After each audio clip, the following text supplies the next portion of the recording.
Secretary of War Pete Hegseth says the president will not allow this to become a never-ending war. How do we make sure that doesn't happen? Two reasons and two ways to do it.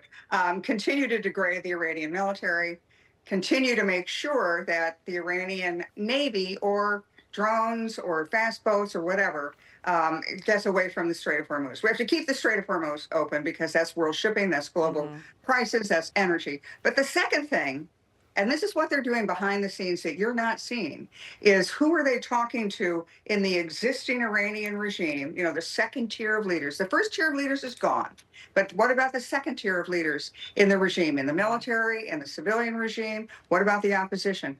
You know, when the Venezuelan operation happened, taking out Maduro, we were talking to the next tier of leaders saying, could you step forward? We want these certain preconditions met. If you're willing to live with that, we're willing to live with you. That's what I believe we're doing behind the scenes with Cuba, talking to that second tier of leaders. Here's what we want from you. Would you be willing to take control, to take leadership roles? And that's what I think we're doing with Iran. Remember, Mossad has so thoroughly penetrated the Iranian leadership of all levels that we know who are our potential friends, who we could work with, who won't ever be able to work with. And that's, I think, the negotiations going on behind the scenes. President Trump does not want this war to go on, and I'm sure they want it done very quickly because within a month, they've got to go to Congress under the War Powers Act, and they don't want to have to do that. Yeah. Speaking of Iranian leadership, KT, who is running Iran right now? I mean, there have been unconfirmed reports that the new supreme leader is gravely ill, coma, near death. Do we even know who's running the country right now?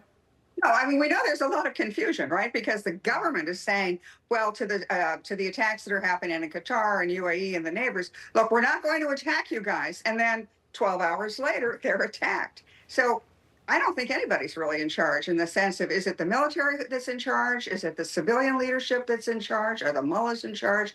We're really not quite sure. The thing we do know, though, and this is what I'm going to be looking for in the next week or so, Sean, is that Iran has devolved control and command to lower levels. It's not just the guys in Tehran who are calling the shots. They've allowed their military especially to make decisions in the regions. So what if you start seeing defections? What if you start seeing a leader, a military leader in a northern province who says, well, I don't want to be a martyr. I'm going to take President Trump up on his offer. He's offered that if we set down our arms, we will be given full amnesty. So I think there'll be a little bit more confusion before there's any order. But at the end of the day, President Trump is not going to have another George W. Bush war, and he's not going to have a Barack Obama war like he did in the Arab Spring. We are going to win this. It's just it's going to be on President Trump's terms. Great point. KT McFarland, always great to chat with you. Thank you for taking the time this morning. Thank you. Information. Truth is freedom. Is Newsmax. It's real news for real people.